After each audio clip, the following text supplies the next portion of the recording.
Recording in progress. In an era where knowledge can bring so much joy to the world, where knowledge can be earned from the tip of your fingertips, Pustaka Negeri Sarawak aims to provide that necessity to the people of the far and near, with facilities that is equipped with the up-to-date technology. Research and studies would be a breeze. Understanding the needs of the many, where knowledge seeking is crucial for the growth of the mind. We made it our ultimate goal to serve you the best knowledge center available.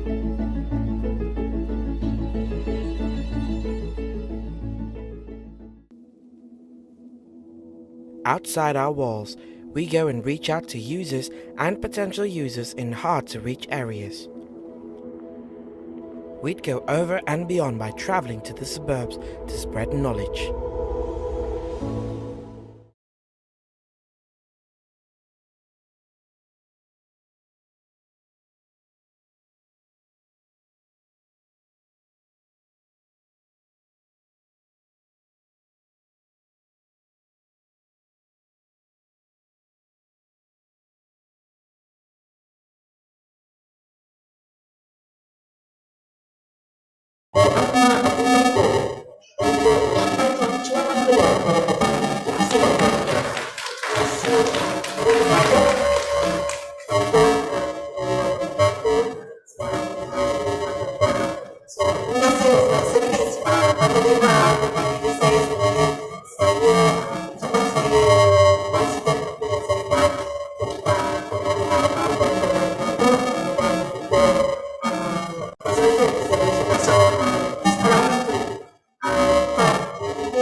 That actually gave me to represent them to talk about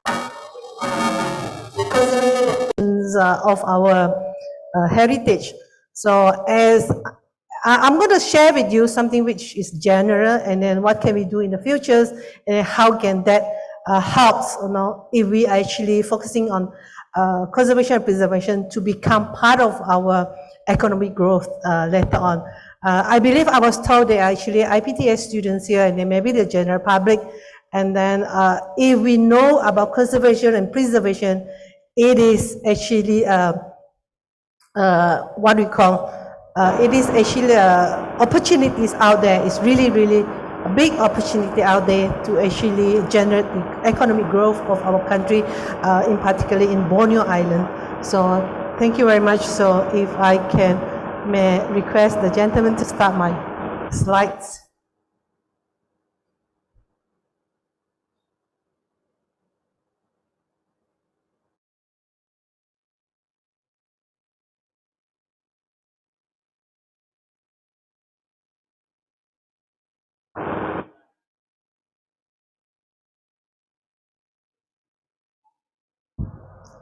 Yeah, technology has made us very dependent on technology.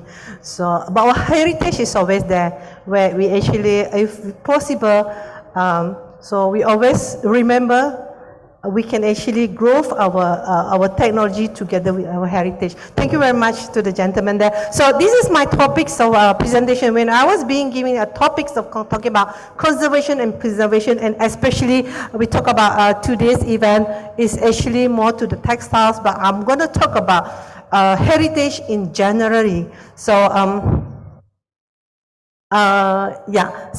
basically I'm going to talk about what is conservation in general, and then later I'll talk about the cultural heritage a bit details, and then what we have, especially Sarawak, and then of course the way forward on what we can do in a year to come. So if we look at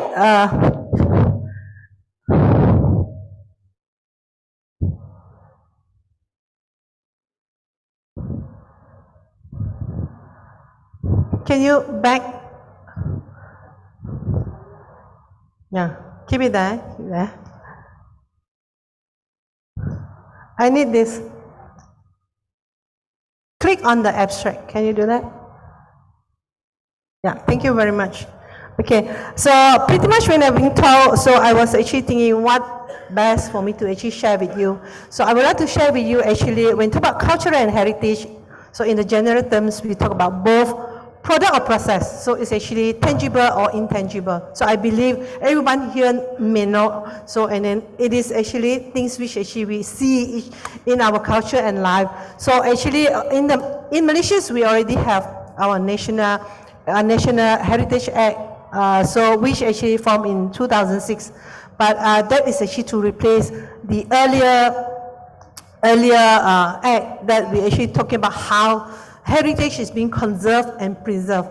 But those actually based on the World Heritage Community under the UNESCO. So in 2002, in Budapest, actually the World Committee actually looked into making the strategy. So there's actually 4C, they talk about strategic objective of the 4C. So what needs to be done in heritage is actually, we talk about the very first thing, the first C is actually credibility of the World Heritage List. So if we want to have the heritage list, or we want to actually report, or actually we want to apply for recognitions for our heritage, so we have to have the credibility to actually really look into the authenticity of that heritage, be it intangible or tangible. So then the next thing is actually we talk about conservation. That's what we are talking about today. So the whole Malaysians, especially in particular Sarawak, so in the textiles too, and then we see, so there is a conservation. We talk about the conservation of the World Heritage, including our national heritage. So the next thing is actually capacity building measure. So this is something that we are still lacking. So I'm going to discuss towards the finals of my presentations. So what we can do to actually build up the capacity. So we need that. We have thousands of works. So if we talk about the latest, when I checked yesterday, there are 33,000 of available vacancy in the conservation and preservation work. So especially for IPTS students, especially for the general public here, we have a lot of works opportunity out there for conservation and preservation.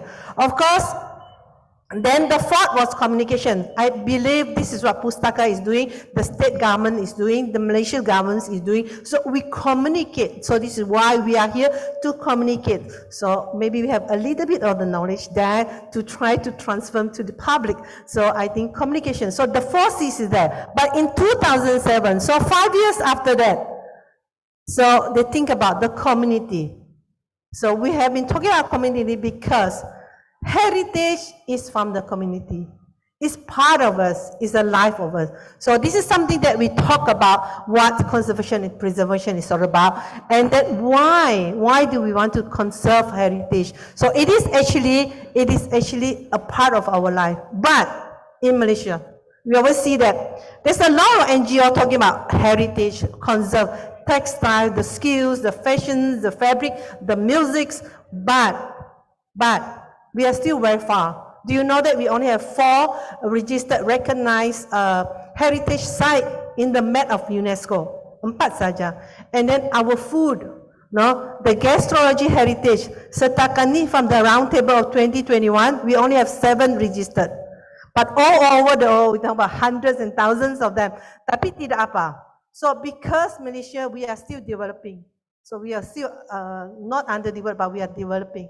So we, heritage, conservation, and preservation is always need to compromise with the development. That's why you see their buildings are tearing down because they want to build high-rise building. No. Okay. So anyway, so these are the things that, but I believe conservation and preservation of heritage is part of the economic growth. If we really make it right, we will actually making money. So if you look at some of the Sarawakiana countries, now tourism, heritage tourism has been making a lot of money.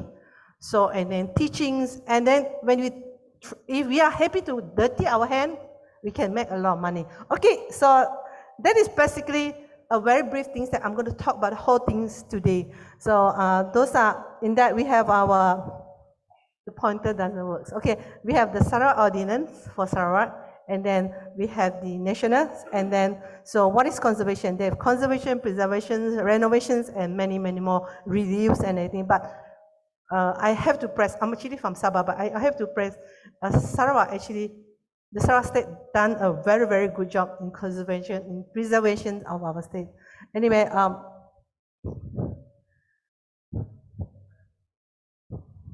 okay, next. Press lagi sekali. Okay, so if you look at the World Heritage List, we have actually the heritage site, we have almost 1,900. So which is actually, if you look at that, so unfortunately this pointer doesn't work. Okay, so these are the lists, and then so conservation and preservation. If you look at in Sarawak State itself, beside the museum, beside the Pustaka, beside everybody. So there's an NGO which is actually Sarawak Heritage Society has been really actively promoting conservation and preservation of heritage and also heritage protection. But what is actually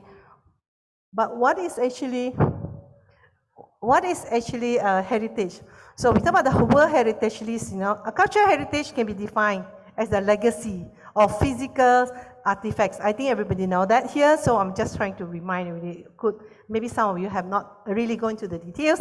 So we talk about cultural properties and intangible attributes, so within of our group of society. So in Malaysia itself, because we have diverse ethnic, especially Sabah and Sarawak. So those tangible artifacts and heritage is actually tremendous. So cultural heritage is a concept which offers a bridge between the past and the future. I hope the younger generation here will realize that how important is heritage in our life. So, and then due to the attached values, our heritage is the value, is our values. So for these groups of society, so cultural heritage is maintained in the present and bestow the benefit of future. So what we do today is actually for tomorrow. So I hope everybody see that, and then maybe our elder generation macam saya ni, so it's more for the future generation. Hope everybody will see that. So these are some of the available heritage. I'm just sharing it as a general. So I believe everybody can recognize what are them. So these are all around Sarawak. So the music, the fabrics, that is actually, I think our experts are here. So, and then Muro Cave, and then hopefully Nia Cave is actually going to be in the list also. And then of course these are some of the heritage monuments and then natures, biodiversities, and many more. I'll share with you what are the categories later on. So sorry, I can't control my slide because it's there with them. So yeah, press one more. Yeah, another time. No. Go back.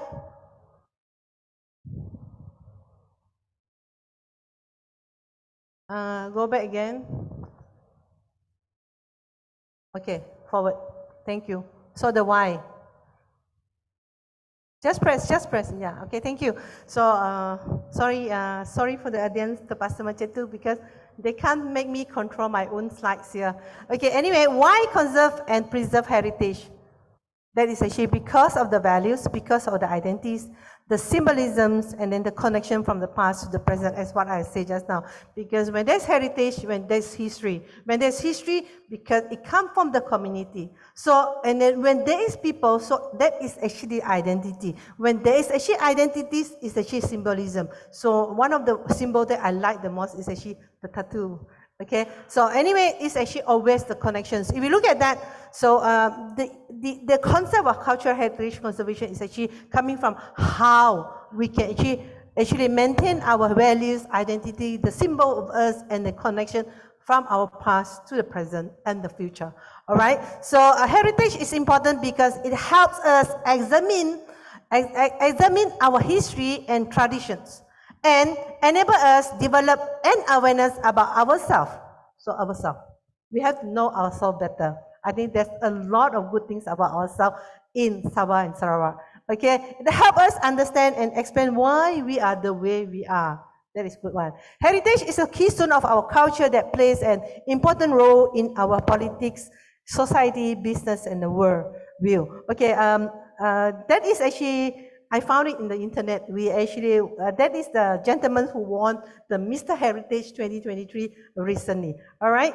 So yeah, so this is why why do we have to preserve our heritage? So again, for us to actually just remind us why is it so important to that. So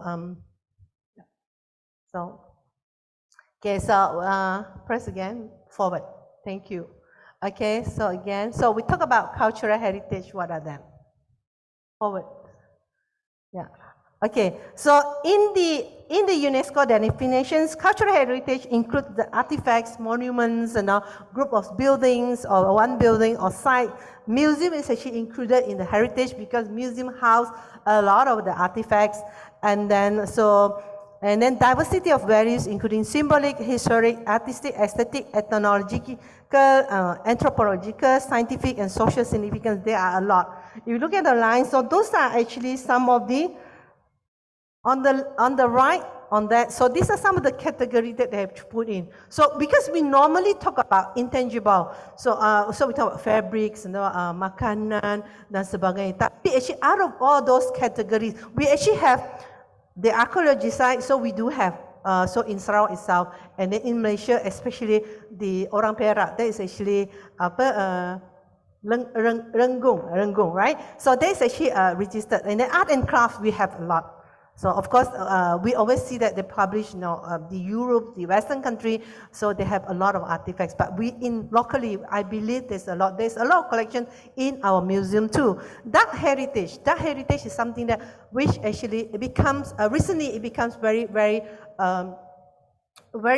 advanced, very famous, or I don't say advanced, no, in the tourism. We talk about the World War II punya site. So that heritage is something related to the dark history of the world. So and then we have gastronomy. So gastronomy, of course, makanan kita, and then geological heritage. So that's why we have the Muru Cave, and then in Semenanjung, Langkawi, we have the Jaw Park. And then we have another Jaw Park, which is actually Mount Kinabalu, Sabah. And then historical city, of course, we have historical city center, the Melaka and Penang. So we only have two. Hopefully one day Kuching will be in the list of that. So hopefully that. So living cultures, of course, people who are living, and then the musicals, especially our sape and all those people who are people who are with skill on making the sape. So those are some of the living cultures, and then of course like people in the interiors where they especially barrio, there's a lot of living culture there. And then living heritage, we talk about biodiversity. So biodiversity, the ecosystem is actually one of the heritage. So if you look at, I think the ladies pengacara just now talk about biosphere reserve. It's actually in Tasik Chini. It was one recognized UNESCO biosphere reserve. So, but in Sarawak we have a lot of spaces. It used to be application goes to the Crocodile's Range punya untuk submit for the heritage of biodiversity also. Tapi so far we have not. So hopefully there's more. So when we have more people to work on that. And then we have the monuments, of course, the buildings. I'm an architect, so we talk about always doing the monuments. And then movable culture. Movable culture is art piece, actually artworks, which is very famous. So, yang boleh bergerak, especially smaller artifacts and so on and so forth. So of course, we have more the museums itself, and then natural heritage, and then we have a lot, and then underwater heritage. Okay, so I'm going to go details on that. What the list? Can somebody? Hello. Yeah, the list. Okay, this is actually the one I repeat again. I just want to show you in the Malaysia. If you see the Malaysia, kita cuma ada 4 saja under the heritage site at the moment. But if you look at the other country, they have a long list. But it's okay because we can still go after them sooner or later once we understand better, and then once we have the younger generations to join us into the conservation and preservation and also protections into our heritage. I believe the list will go extra. Well, this is a heritage site. Of course, there's another website talk about our gastronomy, and then there's actually more intangible. There's actually another website for that. Okay, next slide, please. Okay, thank you. Okay, in the category. Okay, so this is the category that I mentioned just now, from the archaeology until the underwater heritage. So let's look into, starting from the archaeology side, what do we have, the word, what do we have. If you look at, these are some of the symbols we have there. So just press forward, just press forward. Yeah. So archaeology site, I think everybody knows. So what is archaeology site in the heritage definitions? So an archaeology site is an area or place that is associated with past human activities. These can be structures, infrastructures, monuments, or settlements on land or underwater surface found on review by archaeological site.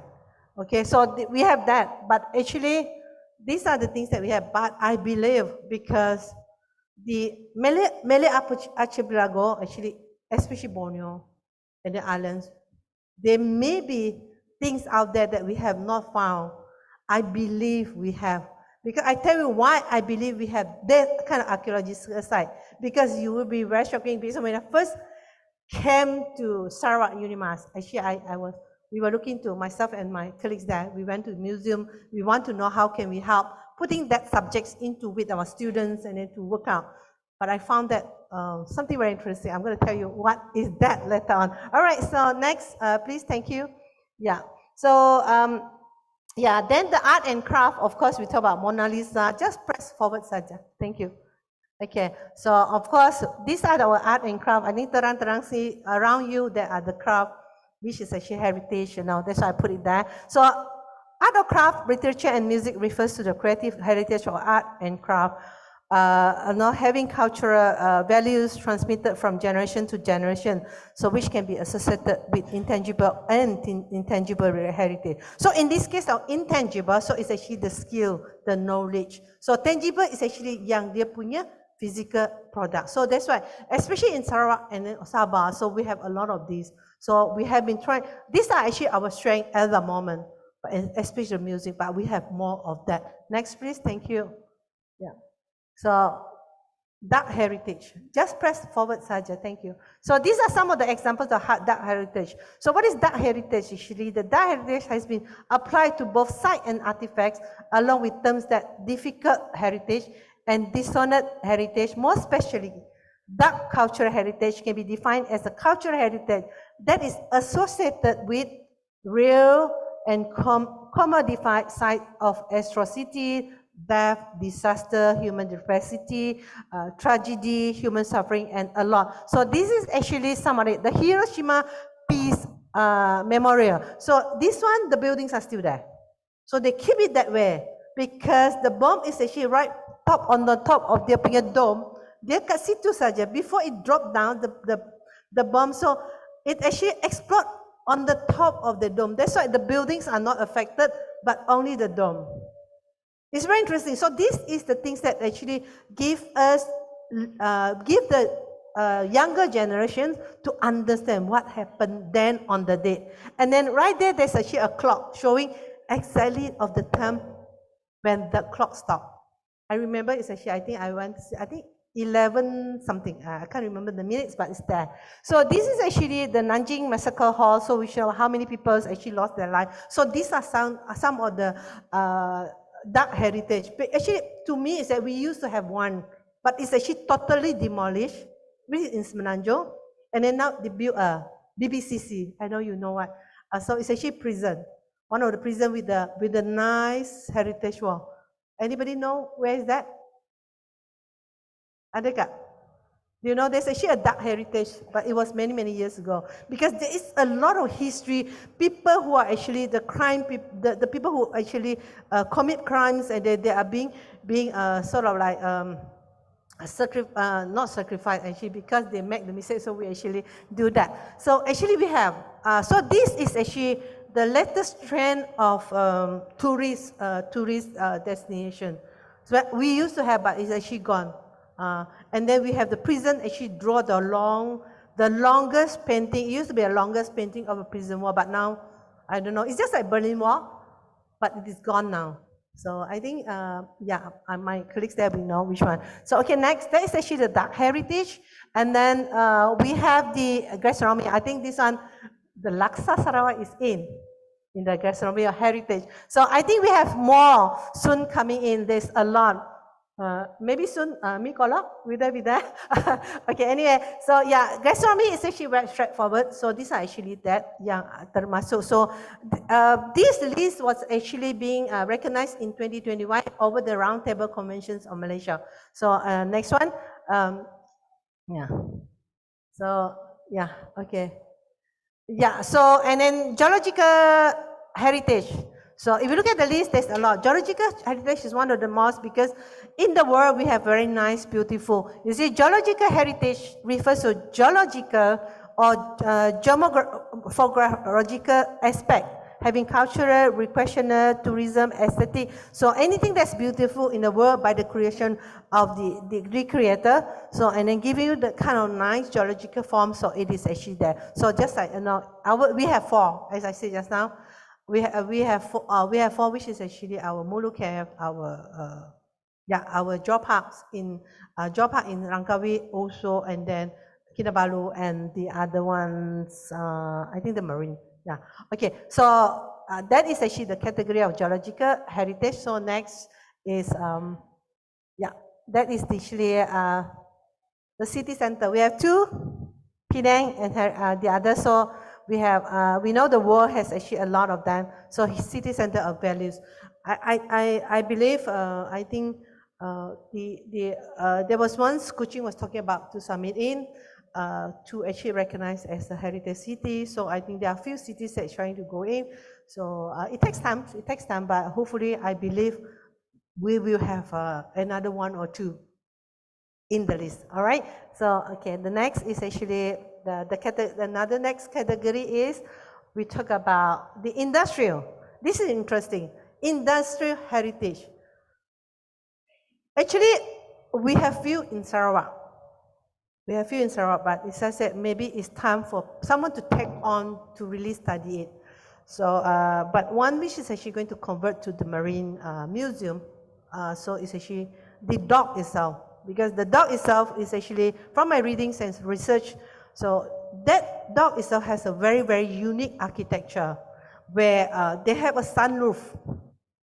Because when the ship is coming into actually for maintenance and not, so the sunroof actually can open. That is not mechanically, it was built during the British times, and then there's actually a lot of mechanism there. But when I was here, I thought I want to go and do that, but it was actually, now it's actually converting to Marine Museum, so under construction. But I hope somebody has recorded that. Because it is there, it was there. So I hope that is actually something that we can talk about. That is actually the industrial heritage. But to me, it's actually, I won't feel regret on how that, because there's always a way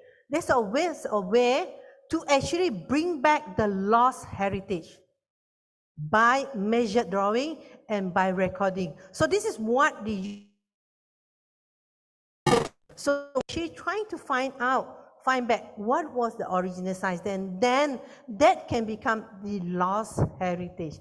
And to talk about that, the lost heritage later on, is very interesting that what happened to the screen? Yeah, okay, thank you. Don't go first. I'm still on the industry heritage. Yeah, thank you. So this is actually, one is actually in Germany, and the other one is actually UK. So these are the industry buildings which actually many years ago during the industrial revolutions, and then now it turns to become heritage buildings where actually have the values, because they learn about how works is being done then. So in Malaysia we do have the Lombong Timah, and then we have the quarries and all. Those are many years ago. We even have what do you call it? Lombong Besi. We used to have that, but actually that's one of the lost.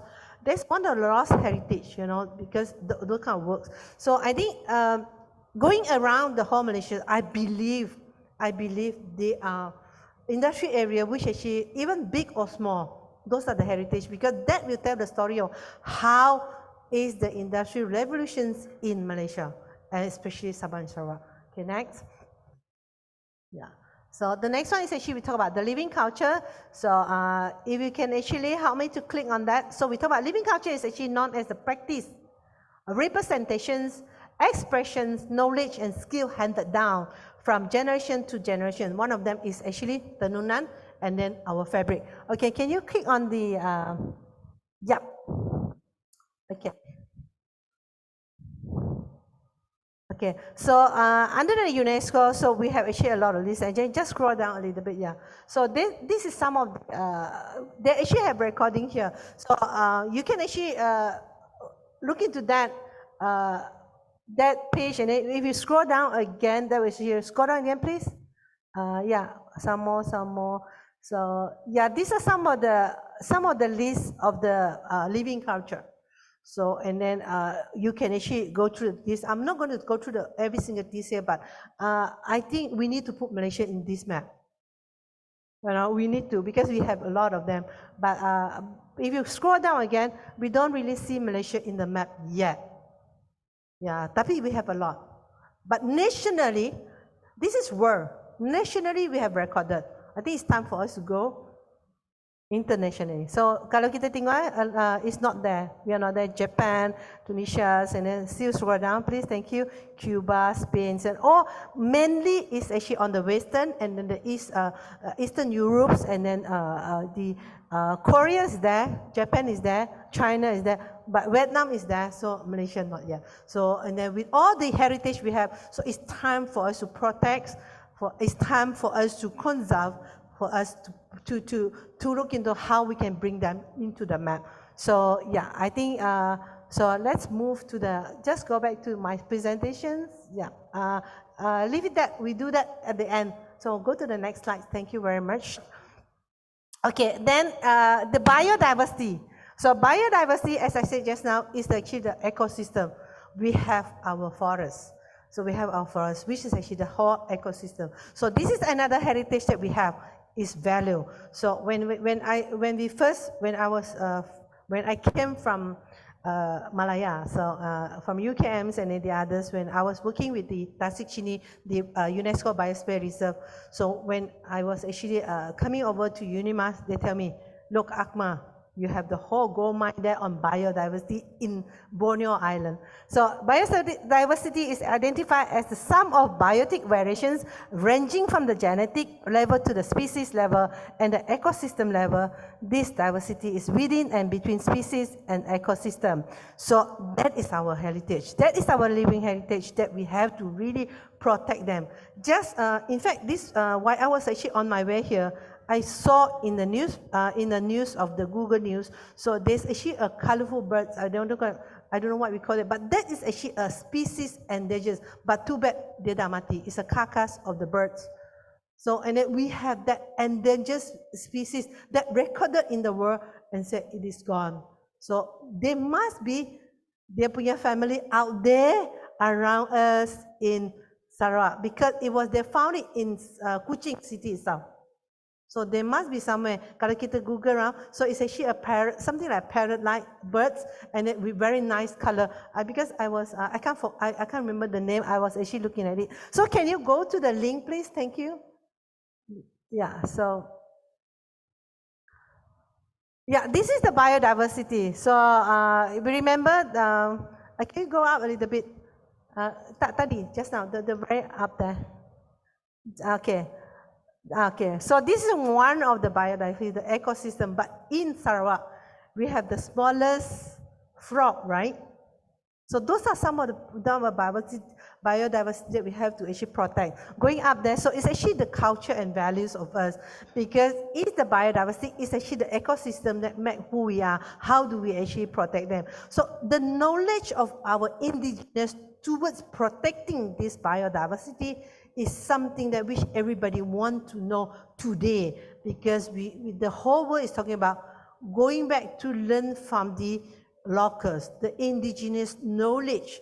How do we actually protect our environment? Because they talk about after many, many years, 50, 100 years, they ruin the environment. Now they come back. We go back to our indigenous and then learn from them. How have they been protecting our biodiversity and our ecosystem? So going down a little bit, there's actually a link I want to go, yeah. show you can. These are some of these you can go to the website to actually look into that. So our biodiversity system, biodiversity and nature have profound cultural and spiritual dimensions. So there's a lot of things to look at. Bawa lagi. So yeah, sikit lagi. Yeah. I want you to click, okay, indigenous and local communities. This is something that we have to learn. So indigenous and local communities deserve special attention with considering the diverse value of nature. This is what the whole world is actually talking about. So that is the reason why a lot of people is actually referring to Malaysia, referring to Sarawak, how we have done to Barrio, how we actually can bring, how we actually keeping the indigenous culture, but giving them the digitals to actually expand how they actually protect the environment. So something that we should achieve, when I see this photograph, bawa lagi. Okay, click on that, indigenous knowledge and biodiversity. Yeah, I just want to show you a short photograph of that. Bawa. So this picture, okay, this picture reminds me of what we have in Sabah, Sarawak. So we actually have all these things, but this one is actually recorded. So it's time to put our photo there. The barrio, the highlands of Sabah Sarawak. I think we have somewhere, but that's nationally. But if we can achieve into the UNESCO, I think that we have done our job into the protecting, conserve, and preserve. Okay, thank you. Next, please go back to my slide. Thank you. Yeah. Okay, the next one is actually monuments. I think this is actually very common to everybody. Everybody knows, but I will share it in the end of the day. So I want to let you know that a lot of our monuments in Sabah Sarawak has been actually how do I say? It has been it's gone because we are actually compromising with the development. So I hope the publics and the IPTS students here, the younger generation, will take on from there to actually look into how do we protect those monuments.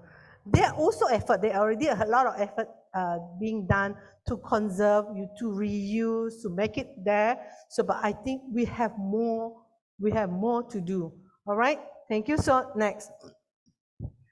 So, which is actually the movable. This is about whatever art piece or craft which actually can move, like some our fabrics and then our fashions. And we are so thankful our fashions is going out there.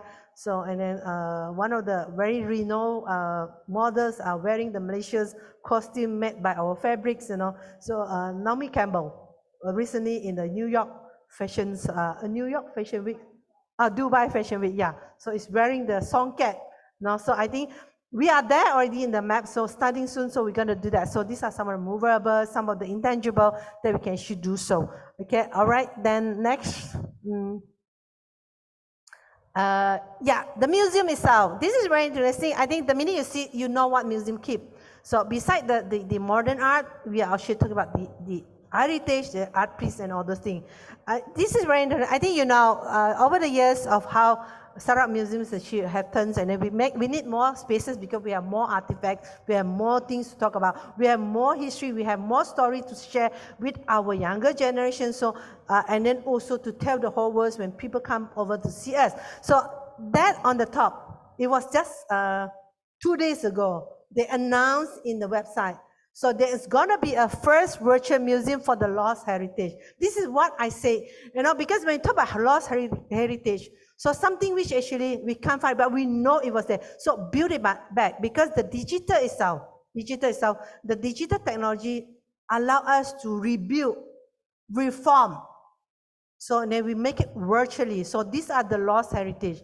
So katalah kalau kita have artifacts, so which actually because of disaster, because of anything that happens, and then it just doesn't there. Especially, I remember the horse rock of yang dah tumbang. So they could be rebuilt by virtually. So the virtual museum is actually the futures of that, because this is going to be the first one, which actually designed by architect Francis Carey. So he was actually the receiver of the highest prize of. He's from Africa, so he's a people's architect. So very interesting. So if you want to know more about that, you click this one on the keywords, you'll be able to find what are they going to input in the lost heritage. All right, the next one, thank you. So, and yeah, the underwater, sorry, the natural heritage. So these are actually natural heritage of the world. We get formations of habitat, species, ecosystem, geology, landform, flora, dan sebagainya. So any one of you can spot out which one belong to Sarawak. We have that UK, we have that, I think Switzerland. So which one? Ada siapa tahu? Yang mana? Ataukah? Wow. Where is that? The younger generation tahu kah? Ada nggak younger generation? Ada IPATS student kah? Huh? Adakah? One of the photograph is actually in Sarawak. It's already recognized in the heritage. It's actually the Muru Cave. Yeah. So because of the photography, they put the colors and so on. So, and then kita kena bangga lah. So this one is actually Australia. This one is actually in China. This is actually China.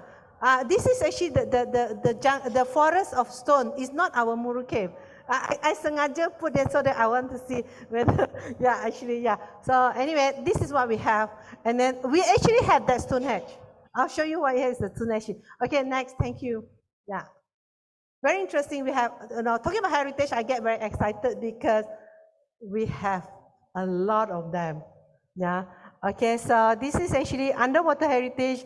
Whatever is under the waters, because of the World War, because of the movement of the shipyards and something else. So there's a lot of heritage buried down there. Of course, the natural heritage, which is actually the coral reefs and sebagainya. So we have a lot. Maybe I can still have a little bit of time to go through that underwater heritage. Yeah.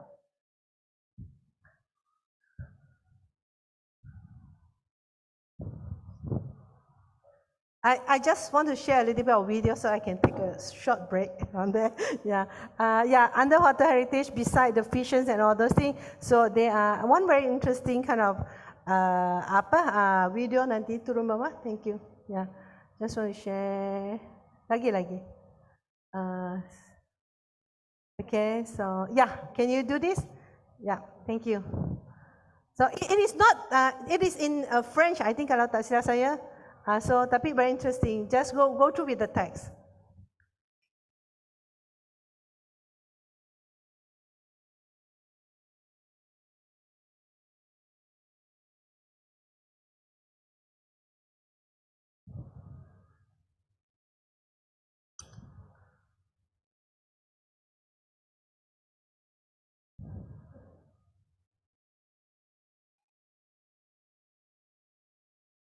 If you look into the underwaters, there's actually another world there. So actually people are now digging the gold, There's a lot of things that actually going to make money, from the underwater. This is very interesting. Masih sih ada suara?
legacy, tomorrow identity dan sebagainya. So saya rasa Yeah, yeah, a bit confused there. so we will have a lot of lost heritage. Actually, kalau kita tengokkan banyak dalam negara kita katakan sekarang banyak orang tiada kerja. Sebenarnya we have a lot of opportunity yang kita boleh bukakan diri kita dan membenarkan kita ke arah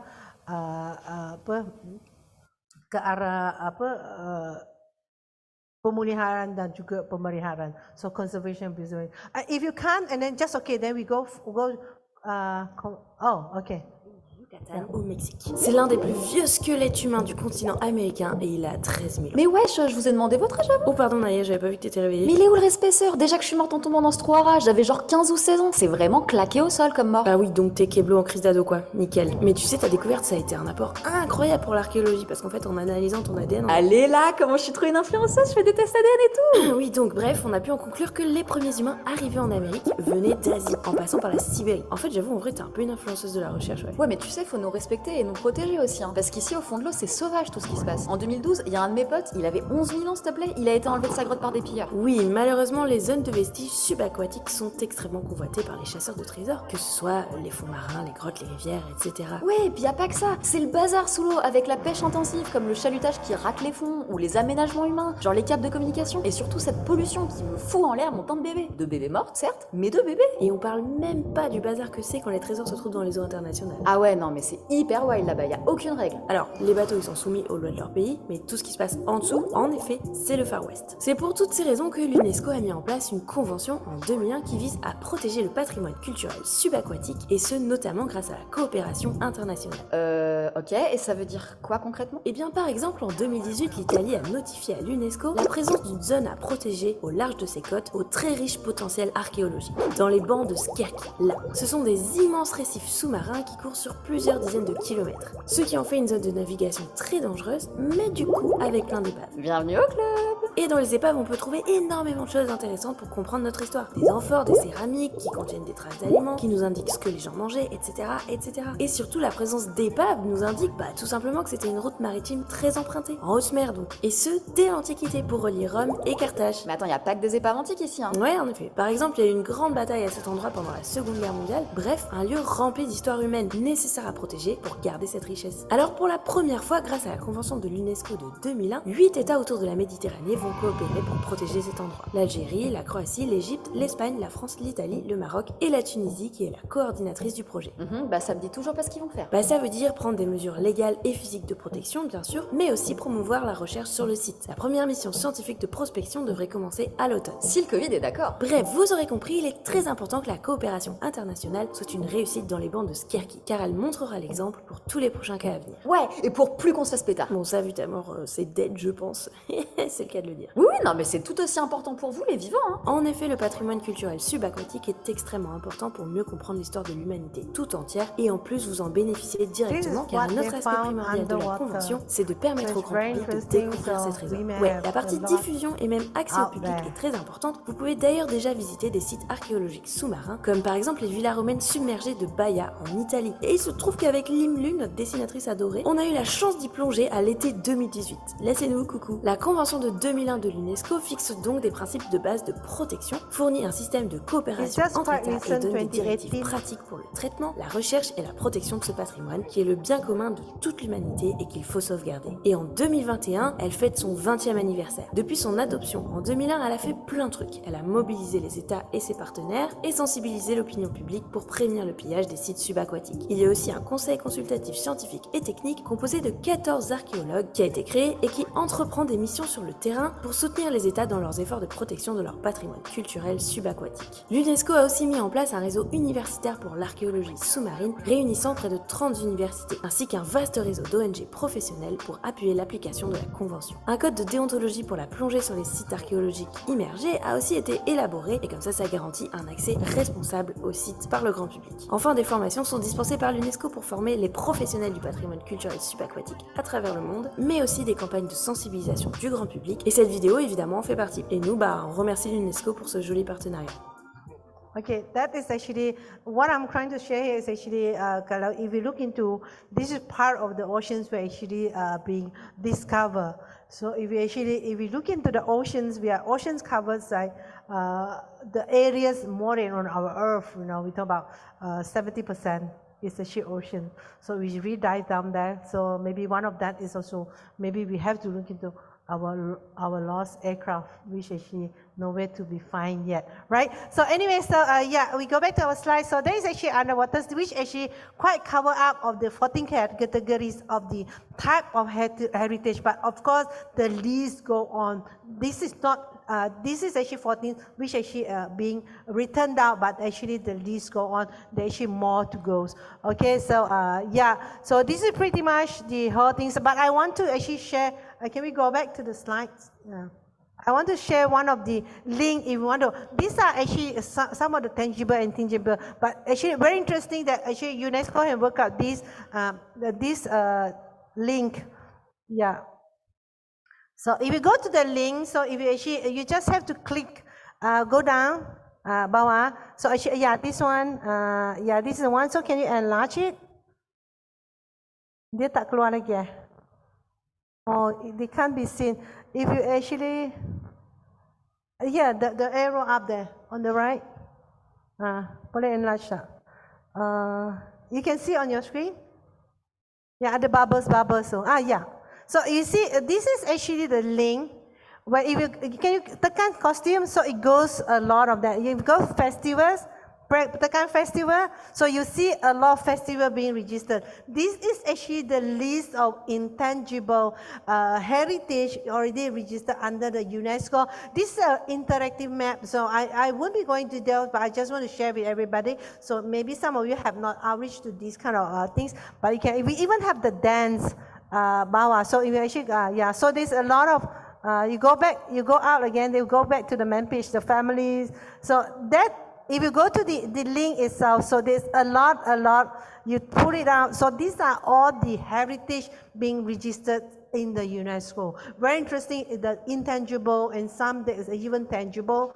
So they are linked. So you just have to see there are so many. If you look at the bubbles itself, so instrument of music, so a lot of them. So pelbagai. So these are some of the category, because I was mentioning about the 14 categories, but actually it's more than that. That's actually very much something which actually on the man names, but if you go for that, you say you have rituals, you have vocal music, and then of course another one is our linguistic. So banyak, so wedding, even wedding ceremonies dan sebagainya, dia pelbagai. So and then the dance.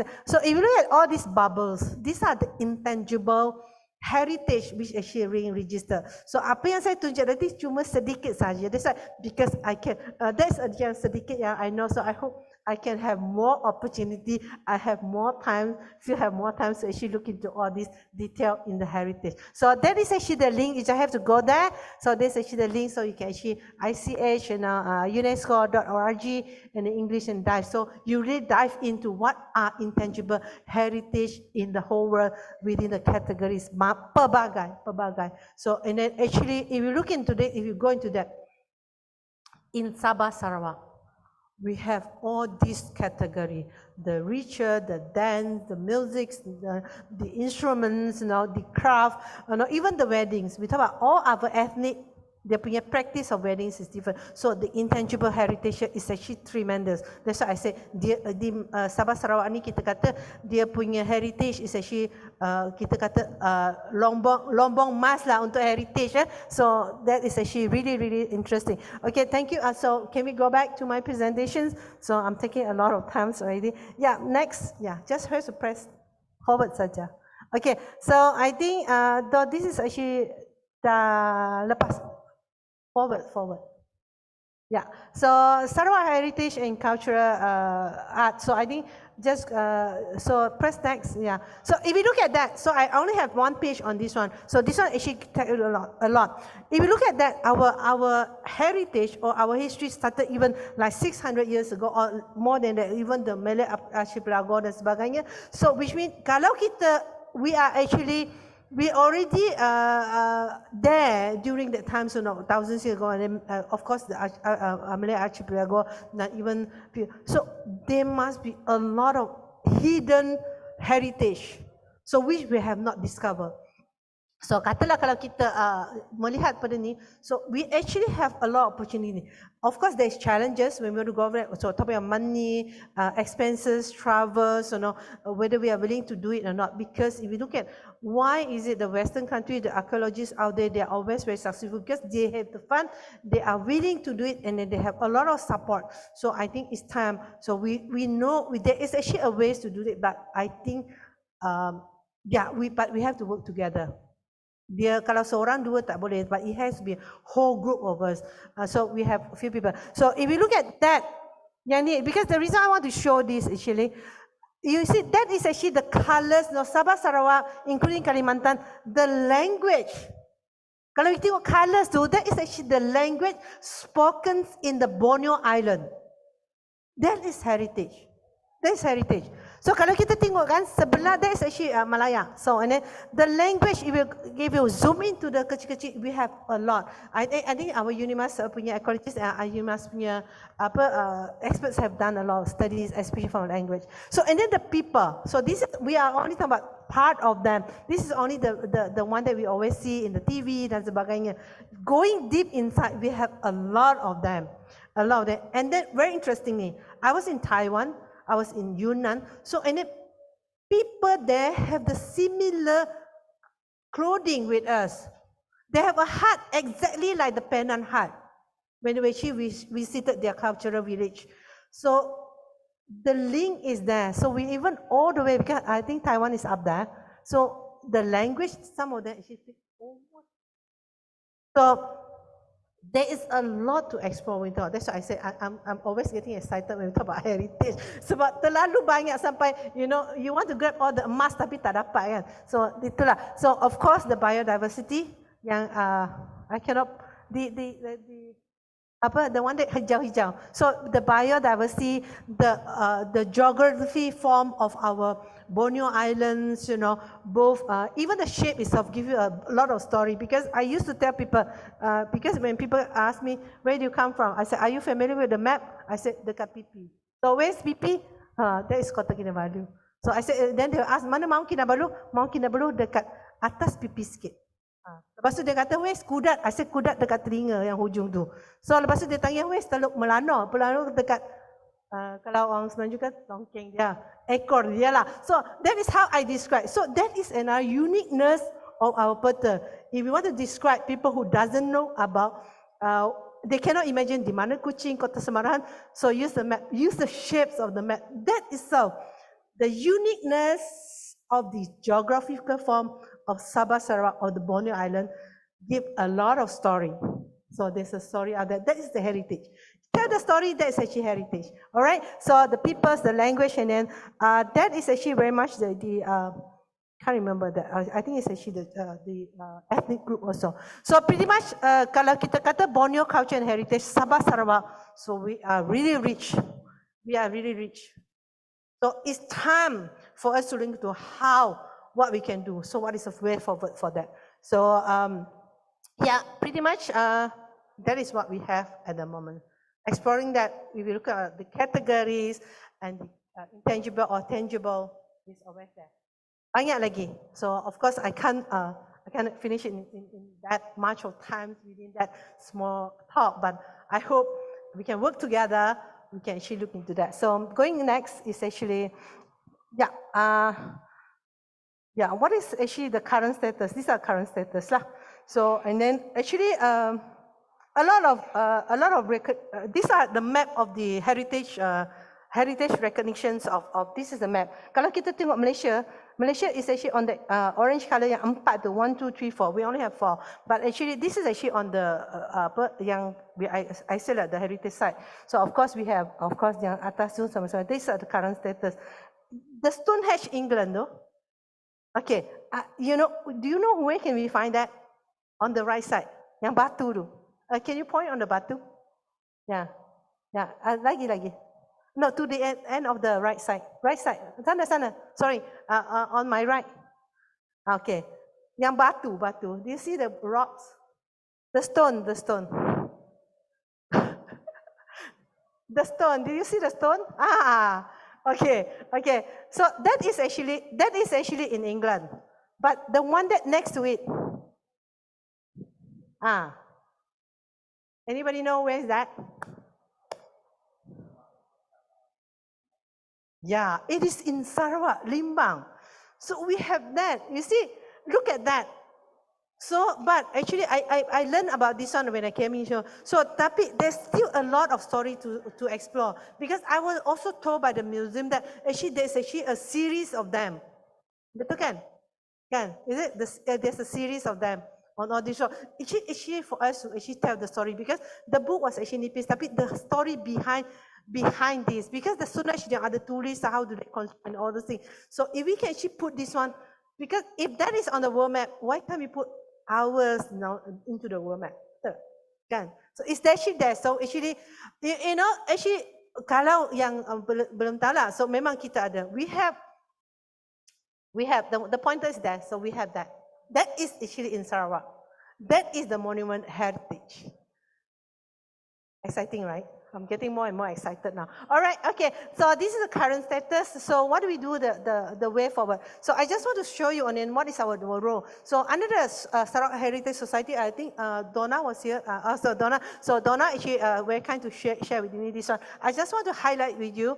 So can you on the slides? Yeah. So actually just click on that. Yeah. So pretty much actually Sarawak Heritage Society, because this is when I first came to UNIMAS, and then this is the group that I actually looking for, and then joined them. So we actually within the groups, you know, they have done a lot. So we hope that we can work together. So not only Sarawak Heritage, because I do not have any data from the museum. I didn't have permission, but I do have the permission for HSS.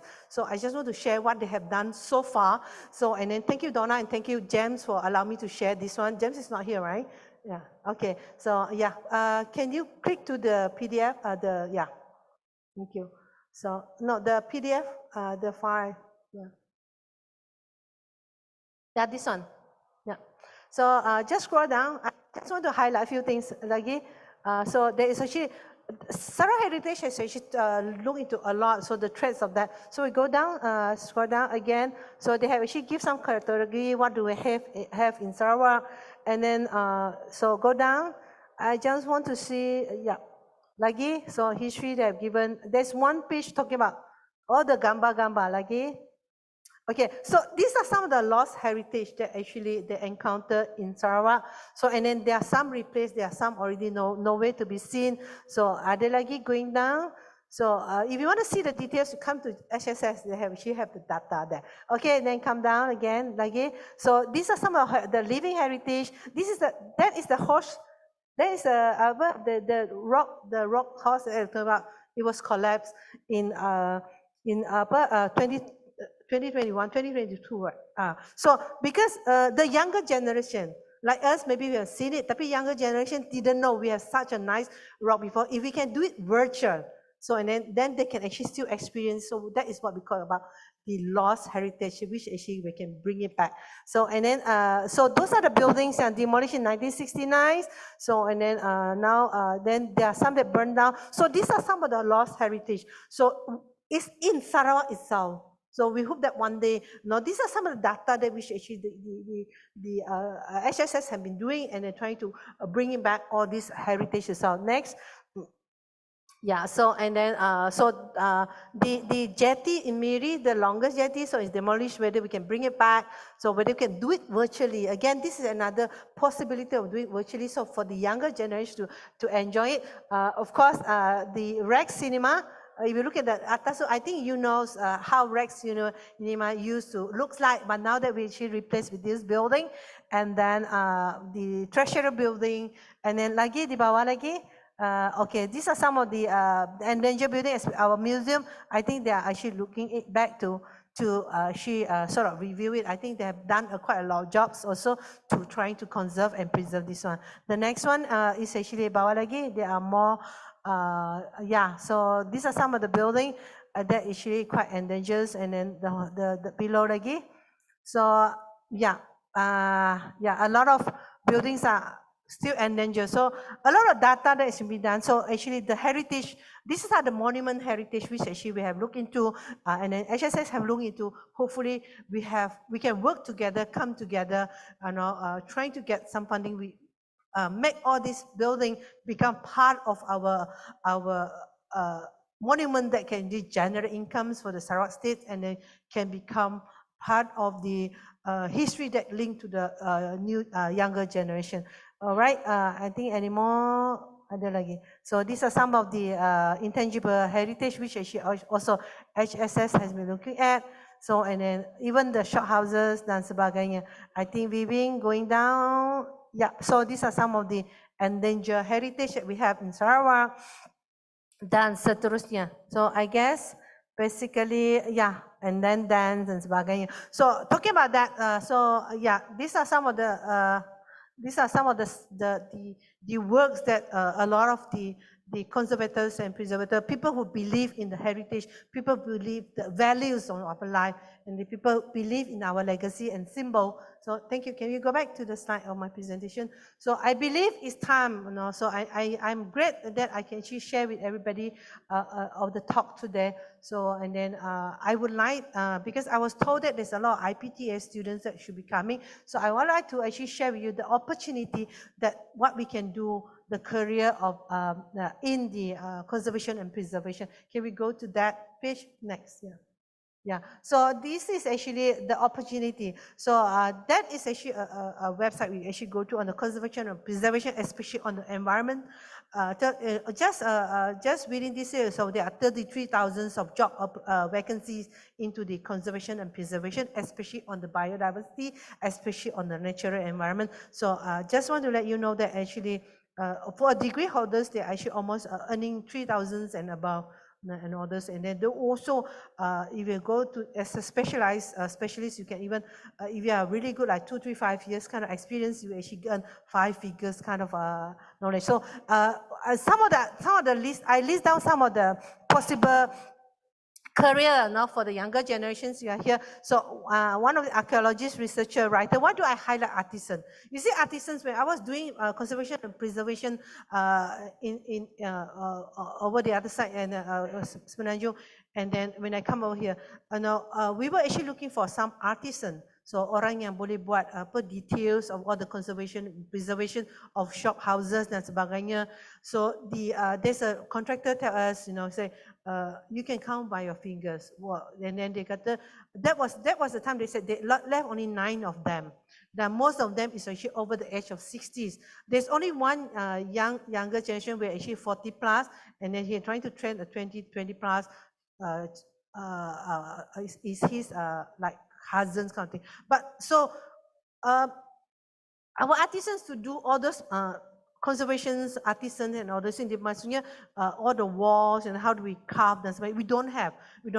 Because I believe, I don't know, through Pustaka, through the museum, if the museum people are here, and through the state government, I hope you are here. So if we can actually start to do artisan training, so we link to how we can actually conserve shop houses, we can look into how we can conserve wood buildings, how we can actually talk about the craft and arts of the conservation of monuments, especially the carving of the imams, that high, what do you call it, the pillars itself.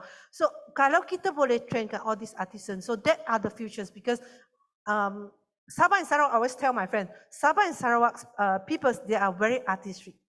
So because these are the groups, so we can actually train the artisan. Because artisan itself, because it's not only the Malaysia punya problem, it's actually all over the world. Because we are really lacking of that. Kalau kita boleh train the people, so these are the group of people that can actually make money from the conservation and preservation. So of course the few guides, if we know ourselves better, so then the younger generation can actually learn about history and then really talk about it, bring them to the interior, tell them the story about it, like the Stonehenge, So and then manage volunteer holiday, because a lot of Western countries and a lot of people who they want to come over here to look into what we have, and then they bring back the history, and then they say, oh, they found out that. But actually, so going through the volunteer stock, so our people will be able to learn from them, and they will be able to sort of tapping some, so there should be a winning situation. So kind of we can have a group of students being trained to become the volunteers and then guiding people. So I think that's actually the economic growth. Like I say, why do we have to compromise on the development? So make conservation and preservation and protection part of our economic growth. So, and then of course the wildlife biologists, you have to go through studies, so ecologists, consultants, photographer, and filmmaker. The reason I highlight some of that, because in our countries, there are fortunate people that can go to university. There are people, there are actually a younger generation, because of situation, they may have to stop at SPM, STPM. So those are the few that I highlighted that is possible to go through training, to go to short course, then become the artisan. So they just need to have the knowledge, just like communication toward them, what is conservation and preservation and protection of heritage is all about, to make them understand. They can make a career, they can make a career out of all these things and earn money and helping the country to actually contribute to economic growth.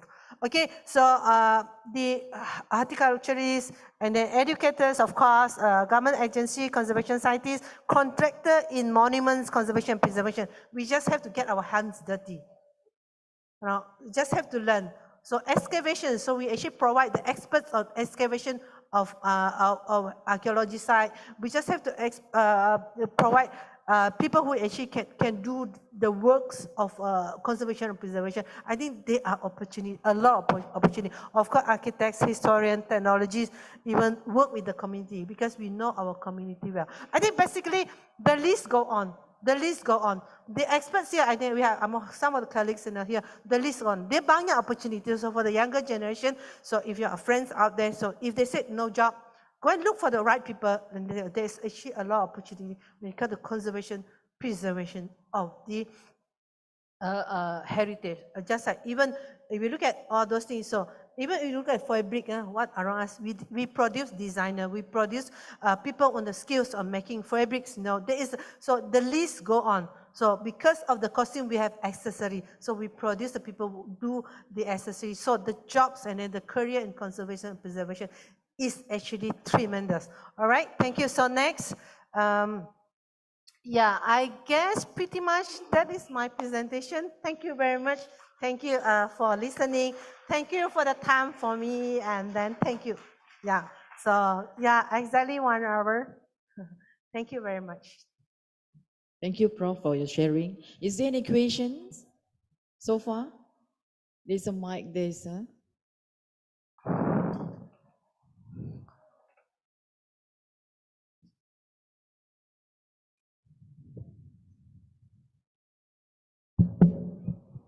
Assalamualaikum warahmatullahi wabarakatuh dan selamat datang. Sorry Prof, hari kedua saya tanya juga. Semalam pun saya tanya juga. Okay. So, nama saya Zainal bin Ahmad. Saya dari Kuching. Tadi Prof mention dalam pembentangan bahawa preservation of heritage, pemeliharaan warisan adalah milik komuniti. Adalah simbol melambangkan kepada identiti suatu kaum.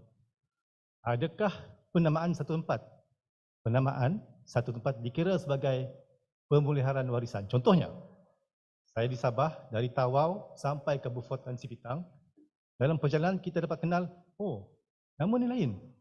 Oh, ini orang Bajau. Oh, ini orang Sungai. Ini area Murut. Ini area Rungus. Ini area Kadazan. Di Sarawak, lebih banyak bakunya daripada etnik. Contohnya, saya Melanau. Saya pernah tulis surat kepada Lembaga Amanah Kebajikan Melanau supaya kawasan-kawasan yang majoriti Melanau dinamakan semula mengikut dialek tempatan. Contoh, saya di Rajang. Kita tidak menamakan Rajang sebagai Rajang. Kita namakan sebagai Ajang. Kalau saya dari Jerijeh, saya tak namakan Jerijeh. Kita sebut Lijih. Kalau saya dari Paloh, saya tak sebut Paloh, sebut Paluh. Sama dengan Oyak. Oyak tak sebut Oyak, tak sebut Uyak. So, adakah menamakan semula tempat yang majoriti satu etnik, bukan bersikap perumahan, tapi untuk melambangkan bahawa diversify itu ada. So adakah ianya dikira sebagai pemeliharaan warisan? Sekian, terima kasih. Okay. Actually, kalau kita nak katakan penamaan kan, sebenarnya dia bergantung pada situasi dan bergantung pada environment ataupun keadaan persekitaran tersebut. Sekiranya kalau kita namakan just because ada ramai ataupun sekiranya ada sejarahnya boleh membawa ke penamaan tersebut, pilih nama yang sesuai di mana boleh mewakili kawasan tersebut. Yes, that can be part of the we call it more like instead of conservation, is more like preservation. We preserve the culture. We actually name it that way. So macam selalunya kita katakan kalau Sabah Sarawak, I'm more familiar Sabah lah. Orang kata bau, sorry, that is Sarawak. So menggatal. So menggatal is one of the place. So lepas tu kita kata saya nak pergi menggatal kan. So tapi actually menggatal tu is not the menggatal, tapi actually asal usul nama tu sebab kawasan situ banyak tanaman mangga gatal. Mangga yang bila makan tu boleh gatal. So lama-lama dia cakap, oh itu kamu pergi sana, itu di sana manggatal batu. Mangga gatal, banyak manggatal. So and then actually I was actually reading Bau punya Sarawak Bau punya history. So of course that is become one of the dark heritage lah. So what is the issue? How does the name come from? Tapi sebenarnya memang betul. So penamaan kadang-kadang merupakan antara kita boleh guna pakai untuk pemeliharaan. So seperti mana kita katakan makanan. Actually recently ada orang kata makan ni because ada nama makanan kita rebut. Kita rebut dengan negara jiran kita kata ini Malaysia punya, itu tidak, itu kami punya, itu so macam itulah. Memang by the naming it can become part of the preservation. Itulah. So I hope I answer your question. I have the expert, sebenarnya expert lebih boleh jawab untuk saya. Saya usahalah insya-Allah. Ada lagi? Mana tahu Mr. Habib?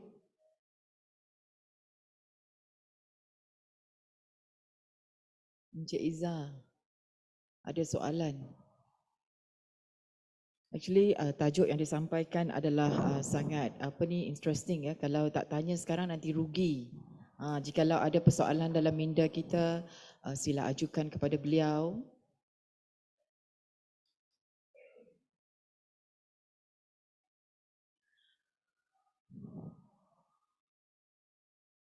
Okey, nampaknya tak ada soalan ya, betul ya? Betul. Okey, dengan ini sekali lagi selaku wakil pihak Pustaka Negeri Sarawak, kami ingin mengucapkan ribuan terima kasih kepada Prof kerana sudi bersama kami dan tuan-tuan juga sebab Prof sudi berkongsi maklumat kepada kita semua mengenai pemeliharaan dan pemuliharaan seni warisan Sarawak di bawah Ordinan Warisan Sarawak. Okey, sebelum kita mengakhiri majlis kita pada petang ini, dengan ini saya ingin menjemput Encik Izzaruddin untuk naik ke atas pentas ya, untuk memberi cenderahati kepada penceramah kita. Dipersilakan.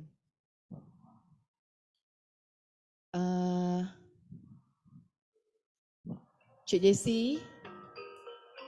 Terima kasih banyak.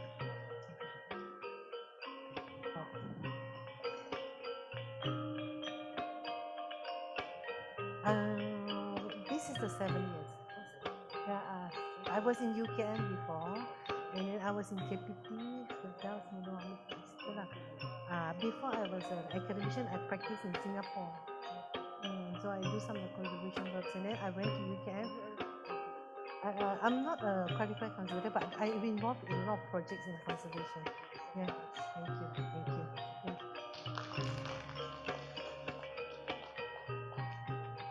Little bit boleh lah.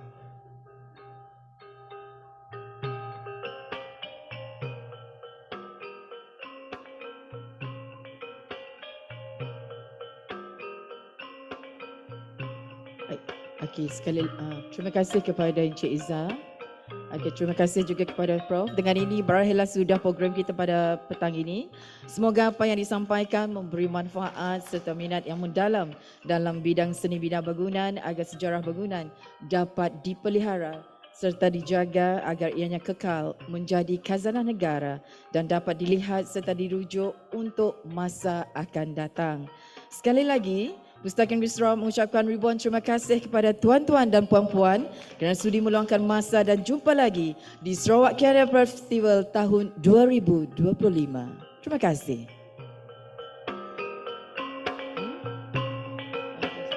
Yang lain, Gi.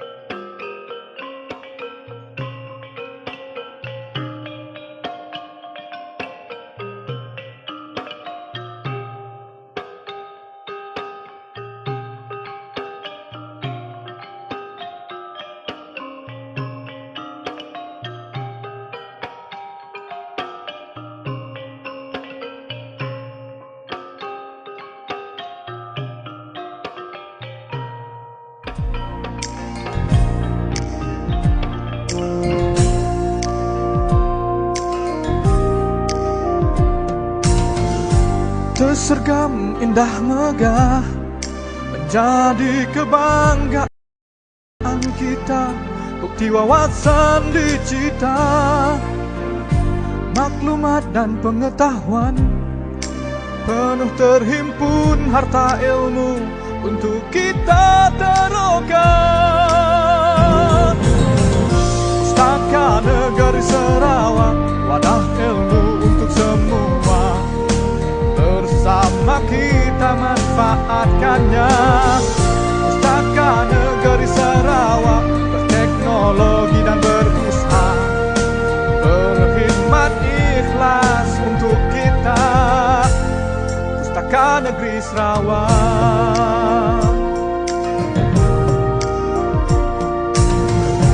tersergam indah megah menjadi kebanggaan kita, bukti wawasan dicita, maklumat dan pengetahuan, penuh terhimpun harta ilmu untuk kita taruhkan. Pustaka Negeri Sarawak, wadah ilmu untuk semua, bersama kita manfaatkannya. Pustaka Negeri Sarawak, teknologi dan berusaha, berkhidmat ikhlas untuk kita. Pustaka Negeri Sarawak,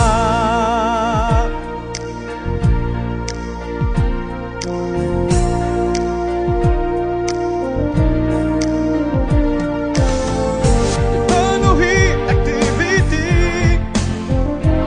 sentiasa di